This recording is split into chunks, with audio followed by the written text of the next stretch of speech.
دوستو اس سے بڑی وعید اور نہیں ہو سکتی. دیکھا غور کیا آپ نے, نبی کی نافرمانی کو لفظ ابا سے انکار کیا, یعنی تعبیر کیا, یعنی انکار کر دیا. یعنی نبی صلی اللہ علیہ وسلم کے بتایا ہوا راستہ, آپ کے اطاعت و فرما برداری, جنت کے لیے ایک بہترین راستہ اللہ نے مقرر کیا. من اطاعنی فقد دخل الجنہ, جس نے میری اطاعت کیا وہ جنت میں پہنچ گیا. لیکن جس نے میری اطاعت نہ کی, نافرمانی کیا, فقد ابا, وہ جنت میں جانے سے انکار کر دیا.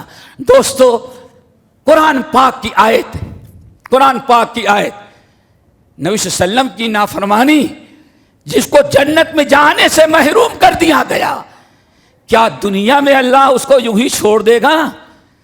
سورہ نور کی آیت, فَلْيَحْذَرِ الَّذِينَ يُخَالِفُونَ عن امرہ ان تصیبہم فتنہ او یصیبہم عذاب علیم.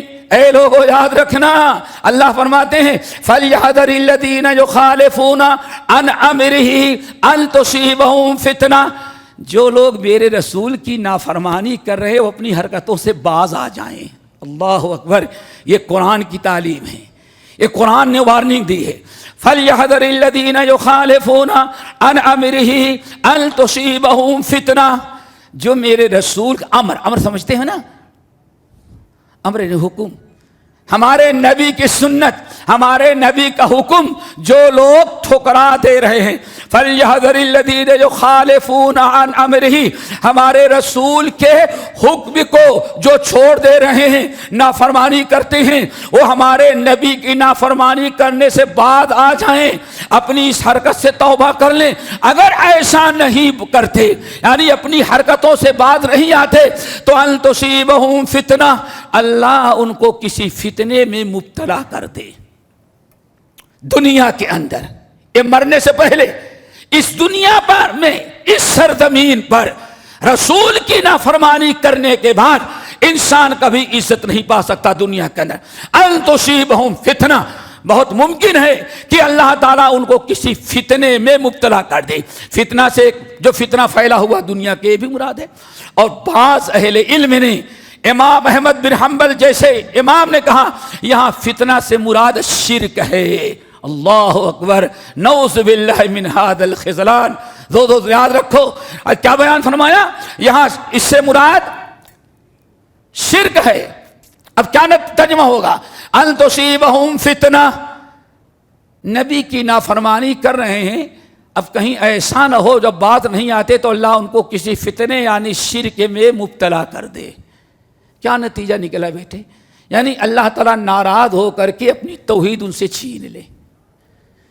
بدبخت, ہم نے توحید عطا کی, نبی کا امتی بنایا, ایمان کی دولت سے نوازا, اور پھر بھی تو نے اتنی نعمتوں کے باوجود ابھی بھی ہمارے نبی کی نافرمانی کرتا ہے, تو اللہ تعالیٰ کہیں ایسا نہ ہو ناراض ہو کر کہ جا ہم اپنی توحید بھی تجھ سے چھین لیتے ہیں.